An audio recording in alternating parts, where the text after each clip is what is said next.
right, we are now going to look at finding all outcomes, and we're going to look at it two ways. The first way I'm going to show you is modeling, and then the second way I'll show you is the shortcut. So the first thing you need to know about modeling is that there are three different methods. You can make a list, you can do a tree diagram, or you can make an area model. So I've given you three situations, and we'll use one of these methods to give you an idea, so that way you can figure out if you have a preference for one over the other. I will not request you to use a specific way to model, but I can request you to make a model. So let's take a look at the first one. You choose one item from each category. Soup, you can have tomato or chicken noodle, and for sandwich, you can have turkey, ham, or BLT. We need to make the sample space. So in order to use a tree diagram to do this, we start with our first choices. Our choices are soup. We can have tomato, or we can have chicken noodle. And if you need to abbreviate, feel free. I am low on space, so therefore I will abbreviate. And then if I choose tomato soup, I can get a sandwich. I could get a turkey sandwich, I could get a ham sandwich, or I could get a BLT. Now, if I got chicken noodle, I could get a turkey sandwich, I could get chicken noodle with a ham sandwich, or I could get chicken noodle with a BLT. So the tree diagram looks very similar to a factor tree. I know, math teachers were not very creative with our names. So, two types of soup because that was our first option.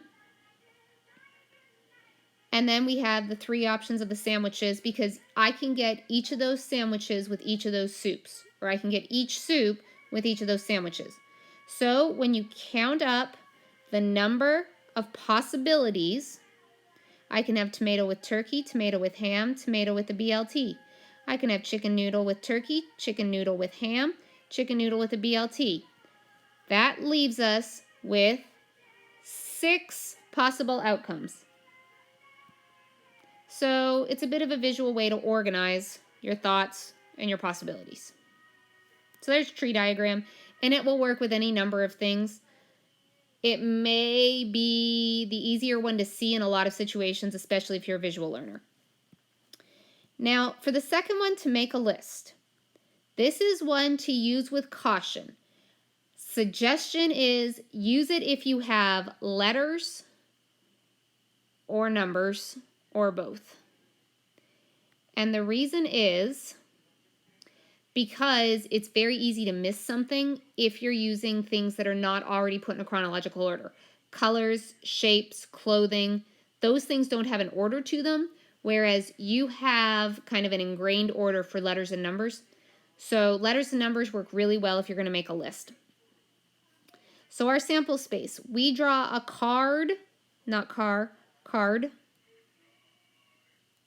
from a set of 3 cards labeled A, B, and C, and then we roll a die. So we could pull card A and then roll a 1. We could pull card A and roll a 2. We could pull card A and roll a 3. We could pull card A and roll a 4. We could pull card A, roll a 5. We could pull card A and roll a 6. Guess what? We can pull card B and roll a 1, card B and roll a 2, card B and roll a 3, card B and roll a 4, card B and roll a 5, card B and roll a 6. Or we could pull card C and roll a 1, card C and roll a 2, card C and roll a 3, card C and roll a 4, card C and roll a 5, card C and roll a 6. So here's an easy way to organize our list because there is an order to it. The reason the A's came first is because I was told I drew the card first. Now, we could easily make a tree diagram with this, but a list is kind of easy when you put it in the order that has been ingrained in you, either alphabetically or numerically. So when you look at this, you have 1, 2, 3, 4, 5, 6, 7, 8, 9, 10, 11, 12, 13, 14, 15, 16, 17, 18 possibilities when you have those 3 cards labeled A, B, C, and the 6 numbers. Now, the area model. Please note, you cannot use this when there are more than 2 events in a trial. That means if I roll a dice and then I pull a card and then I spin a spinner, that's 3 separate events. This won't work. This will only work if there's 2 events.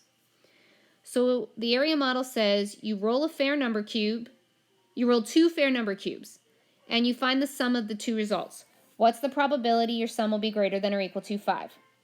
So to do the area model, first thing you do is look at what are you doing first. Well, I roll one number cube. So I know that's numbers 1 through 6. So 1, 2, 3, 4, 5, 6. And we're going to basically make a chart.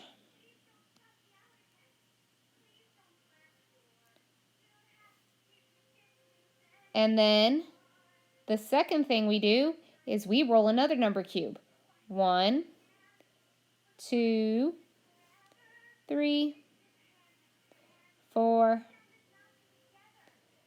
5, and 6.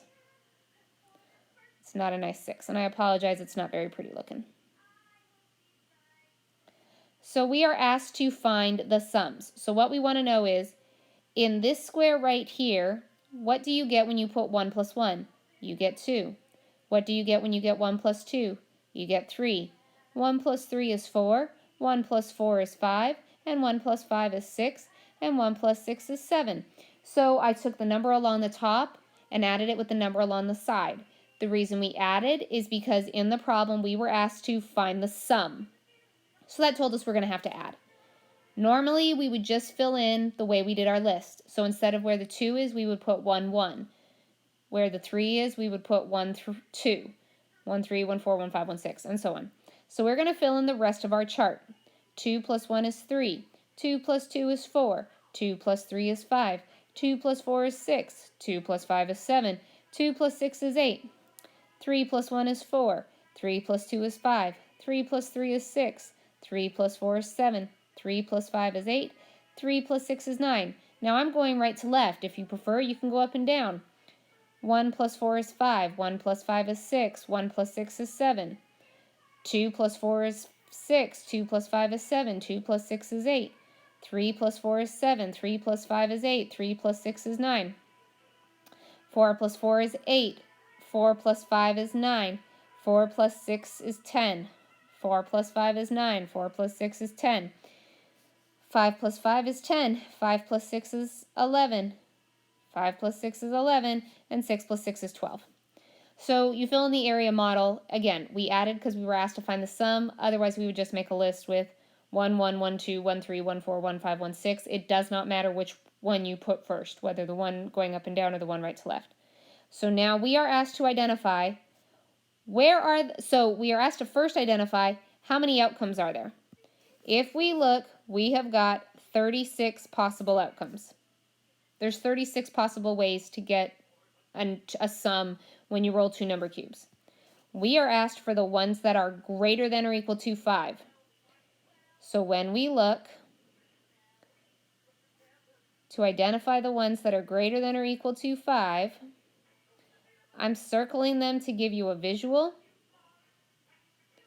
You don't need to circle them. You can just go ahead and count them.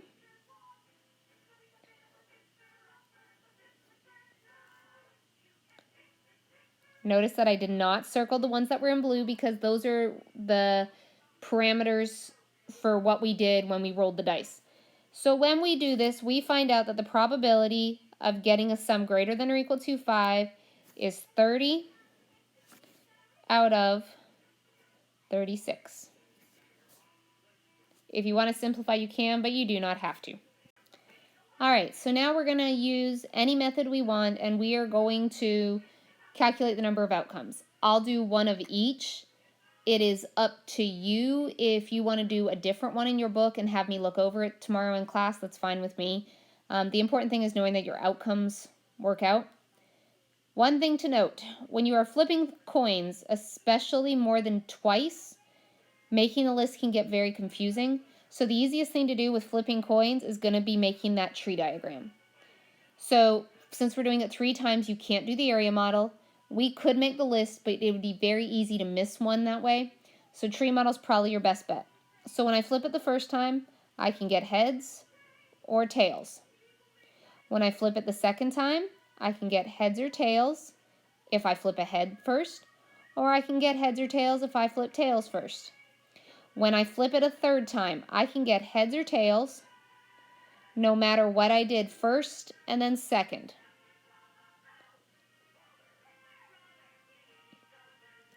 And if we count this, we find out that there are 8 possible outcomes.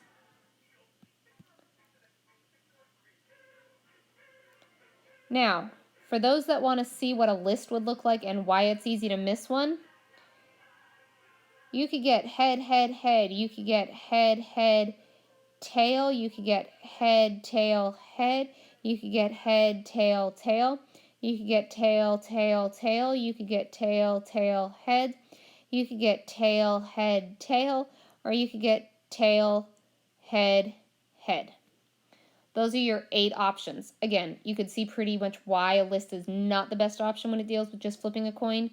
So not encouraged. Coins, tree diagrams, best bet. Now let's look at flipping a coin and rolling a fair number cube. So up top, I showed you a tree diagram and a list. In this case, I am going to do the area model. So if I flip a coin, I can get heads,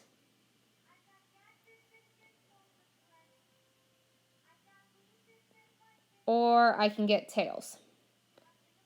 And if I roll a fair number cube, I can get a 1, a 2, a 3, a 4, a 5, or a 6. So I can get head with a 1 or tail with a 1. I can get head with a 2, tail with a 2. I can get head with a 3, tail with a 3. I can get head with a 4, tail with a 4. Head with a 5, tail with a 5, head with a 6, tail with a 6. When we count it up, we find out that there are 12 outcomes. If you were to make the list, your list would be what's written inside the area model. H1, H2, H3, H4, H5, H6, T1, T2, T3, T4, T5, T6. If you did the tree diagram, you would have heads and tails the way you did for number 1, but instead of just 2 things coming off of each of them, you'd have 6 to represent each of the 6 numbers. So tree diagram might not be the best way to go about on this one. Your choice, it does not matter, you will get the same answer either way. Now for the last one with these 2 spinners, the thing to note is that the first spinner has 1, 2, 3 red sections. So inevitably the question that students ask is, do I have to repeat red when I go to do this? And the answer is yes. The reason is because you can end up with this red with this red. You can end up with this red with this red, or you can end up with this red with this red. So that's 3 different ways. By not including all the options on spinner A, you are decreasing the amount of outcomes, and it sort of makes it look like you have an equal chance of getting any of the colors on spinner A, where we know we're going to end up getting red more often just because there's more sections. So I'm going to go through and I am going to make tree diagram. So I'm going to start with blue, and then I'm going to move this way. So I can get blue on spinner A, and on spinner B, I can get green, blue, and red. I could get red, that first section directly below the spinner, and I could get green, blue, and red. I could get green on spinner A, and on spinner B, I could get green, blue, or red. After green comes a second red section, and I can get green, blue, or red. Then we have yellow on spinner A, gives us a green, a blue, a red on spinner B. And then for that third and final section of red, I can get green, blue, or red. So when we total it up, we find out that the total number of outcomes in this case is 18. Because we can get, now when we look at it, you'll notice that the red comes up a lot on here. So therefore that tells you there's a really good chance of getting red when you spin at least one section of red. When you look, not a lot of yellow. So there's fewer opportunities to get a yellow when you spin, and that's very clear in this model. Now, I know y'all have had a ton of fun drawing these pictures. However, there is a shortcut, and you may have picked up on it by now, so let's go ahead and take a look at it. Starbucks has 14 different flavors of coffee. Each coffee comes in tall, grande, or venti sizes. How many different kinds of coffees are there? Unless any of you are dying to write out a tree diagram or a list or area model that has 14 different sections and 3 of them coming off, I'm pretty sure you're going to want to have the shortcut. The shortcut is going to be called the FCP, or Fundamental Counting Principle. And this is what it means. You have 14 flavors.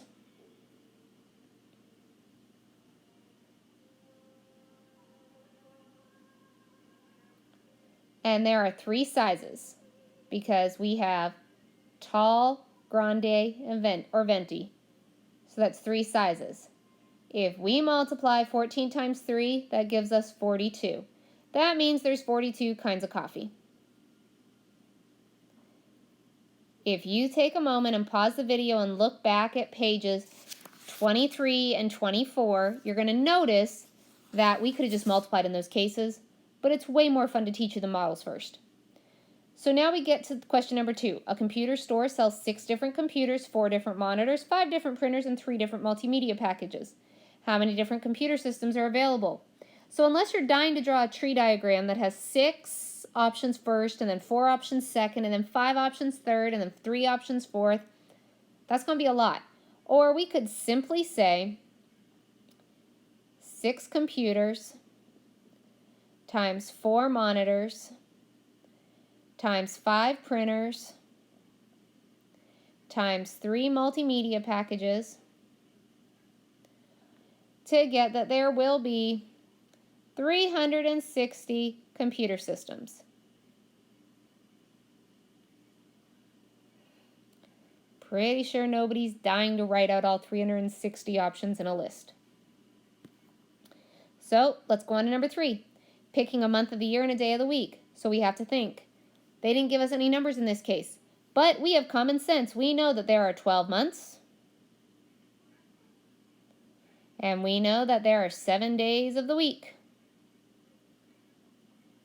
Anybody dying to write 84 outcomes and list all 84? Didn't think so. So now number 4. A store offers 32 different t-shirt designs in 11 different colors. A store advertises a t-shirt for every day of the year. Is that advertisement true? Let's figure it out. So we have 32 designs in 11 colors. That's 352 shirts. That is not what you're being asked to find. What you're being asked to find is the advertisement true? No. It is not true. There are over 360 days in a year. So, not true, not enough. Outcomes.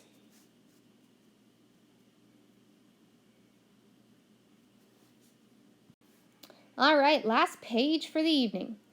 You are ordering a case for your iPod. You can choose any of the 20 colors of the main shell and any 28 colors for the protective band and any of 150 decals for the back of the screen. How many different cases can you select from? Think of OtterBox and how many options they have. This is pretty much what they end up doing. 20 colors for the shell, and then there's 28 colors for the band, and then they offer 150 options for decals, and you end up finding out that there are 84,000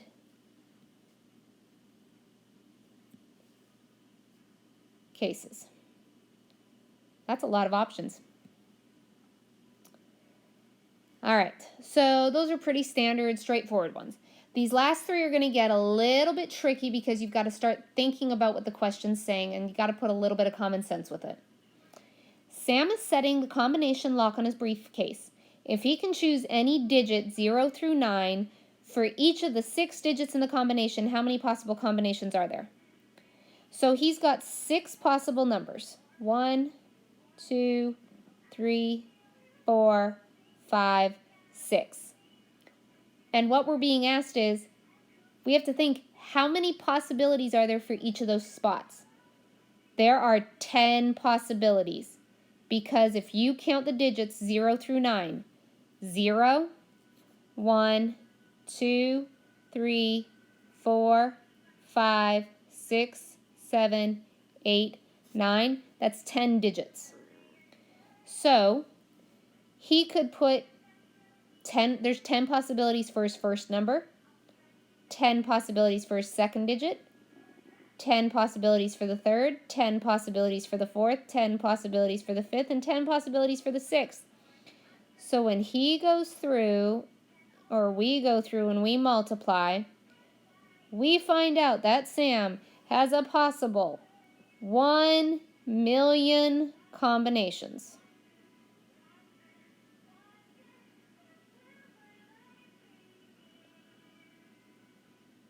Think about your locks at school. There's a reason none of the combinations repeat. Now, number 7 and number 8 are going to be your upper level harder questions because they are very similar, but they're asking 2 different things. And I bolded specific words on those to try and draw your attention to them in hopes that it helps make it a little clearer. So number 7 says, the standard configuration for a North Carolina license plate is 3 letters followed by 4 numbers. We are not talking personalized plates. We're talking the ones that the DMV just gives you whenever you get a new car or a car. How many different license plates are possible if the digits and letters can be repeated? All right, so they said there's 3 letters.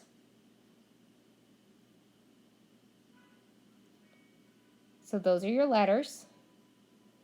And then we have 4 numbers.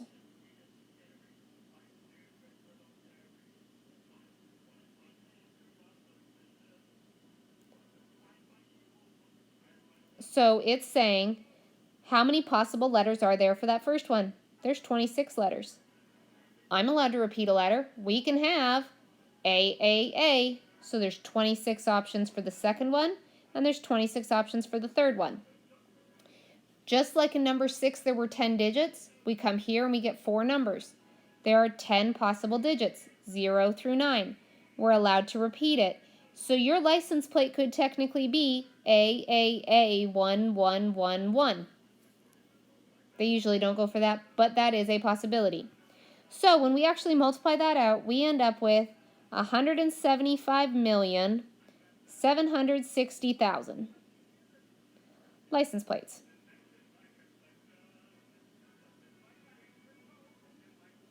So those are just the ones that are generated by the DMV. Now, what if we know the standard configuration, but in this case, the last ones can be repeated. Notice this one says cannot be repeated. This is the one that's a little bit trickier. So we know that we have 3 letters still. The format doesn't change. And then there's 4 numbers.